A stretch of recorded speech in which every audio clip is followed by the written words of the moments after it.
Classification of optical fibre. Optical fibre को to type से classified किया जाता है। एक है मल्टीमोड फाइबर, एक है मोनोमोड फाइबर। सबसे पहले हम बात करेंगे मल्टीमोड, जिसका पार्ट है स्टीप्ड इंडेक्स फाइबर। जो स्टीप्ड इंडेक्स फाइबर होती है, हम जानते हैं कि ऑप्टिकल फाइबर में कोर होती है जो कि हाई डेंसर होती है, और उसका जो आउटर पार्ट होता है उसे क्लैडिंग बोलते हैं, जो कि लेस डेंसर होती है। और कोर में से लाइट टोटल इंटरनल रिफ्लेक्ट करके सेंडर से रिसीवर तक यानी ट्रांसमीटर से रिसीवर तक पहुंचती है। एक्सेप्टेंस कोन से हम अपनी रेज को पास करते हैं। जो स्टीप इंडेक्स फाइबर होती है, उसकी जो इसका जो डायमीटर होता है कोर का, वो 100 to 500 म्यू मीटर होता है। और जब एक्सेप्टेंस कोन से हम लाइट को पास करवाते हैं, तो वो क्या करती है, जो कोर और क्लैडिंग की बाउंड्री होती है उससे टोटल इंटरनल रिफ्लेक्ट करके क्या करती है, आगे की तरफ पास होती है।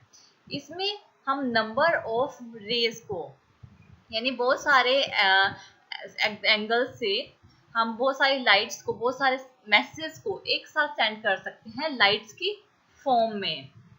लेकिन जो इसका न्यूमेरिकल अपर्चर होता है, न्यूमेरिकल अपर्चर यानी कैपेसिटी लाइट की पास करने की फाइबर में से, फाइबर कितनी लाइट को क्या कर सकती है, ग्लाइडिंग कर सकती है, कैरी कर सकती है। जो न्यूमेरिकल अपर्चर होता है वो इंक्रीज कर जाता है अगर अमाउंट ऑफ डिस्पर्जन, रे की अमाउंट ऑफ डिस्पर्जन ज़्यादा हो जाती है। इससे क्या होता है कि डिफरेंट एंगल्स पे हमारे डिफरेंट मैसेज यानी रेज सेंड होती हैं।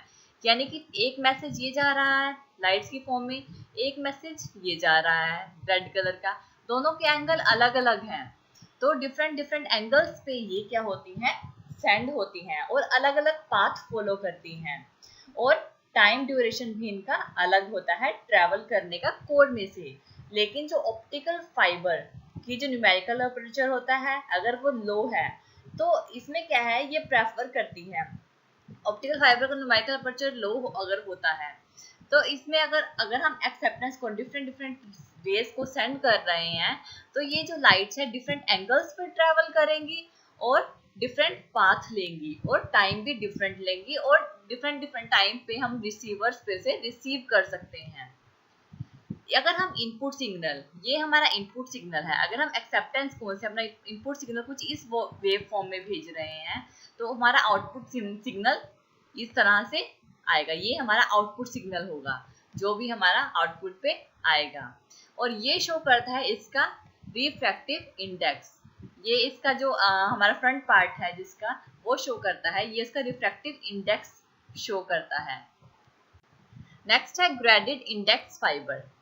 ग्रेडेड इंडेक्स फाइबर जिसकी कोर का जो डायमीटर होता है वो 50 म्यू मीटर होता है। इसमें जो लाइट्स रेज जो हमारे ट्रैवल करती हैं, जो एक्सेप्टेंस कोन में, वो टोटल इंटरनल रिफ्रैक्शन में नहीं होती, क्योंकि इसका जो रिफ्रैक्टिव इंडेक्स होता है वो कुछ सर्कुलर शेप में होता है, ये एक शार्प शेप में नहीं होता। जो ये रेज है, जब हमारी एक्सेप्टेंस कोन से जो हमारे मैसेज है वो ट्रांसमिट होते हैं, और ये जो रेज है कुछ इस तरह से ट्रैवल करती हैं, यानी कि थोड़ा सर्कुलर स्मूथ शेप लेती हैं। ऐसा इस वजह से होता है ग्रेडेड इंडेक्स फाइबर में, क्योंकि जैसे जैसे हमारी रेज सेंटर से क्लैडिंग की तरफ मूव करती है, वैसे वैसे इसका रिफ्रैक्टिव इंडेक्स क्या होता है, डिक्रीज होने लग जाता है। जैसे जैसे डिस्टेंस क्या होता है, सेंटर से इंक्रीज होता है, फाइबर के सेंटर से इंक्रीज होता है, वैसे वैसे रिफ्रैक्टिव इंडेक्स डिक्रीज होने की वजह से ये यहाँ से टोटल इंटरनल रिफ्रैक्शन की बजाय एक स्मूथ शेप ले लेती है, सर्कुलर शेप ले लेती है। और इसका अगर इनपुट सिग्नल, अगर हम इसके इनपुट सिग्नल कुछ इस वेव फॉर्म में भेजते हैं, तो हमारा जो आउटपुट आएगा वो कुछ इस तरह से होगी। जो हमारे पहले थी, जो हमने स्टीप्ड इंडेक्स फाइबर की थी, उसके ये जो विड्थ थी वो थोड़ी ज़्यादा थी, लेकिन ग्रेडेड में थोड़ी कम होती है। नेक्स्ट है हमारी मोनोमोड फाइबर।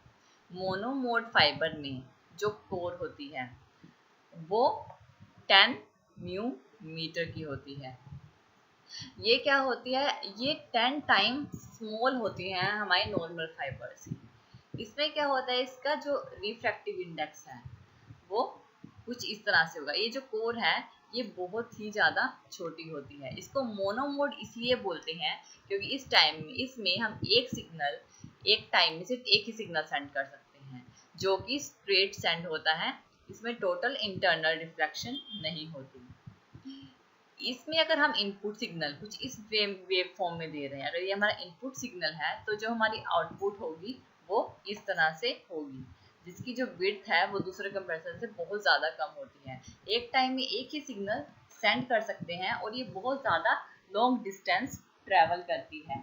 इसको मैन्युफैक्चरिंग करना बहुत मुश्किल होता है और ये एक्सपेंसिव भी बहुत होती है, लेकिन इसमें डाटा लॉस नहीं होता और एक टाइम से एक ही सिग्नल को सेंड कर सकते हैं। ये है हमारी मोनोमोड फाइबर।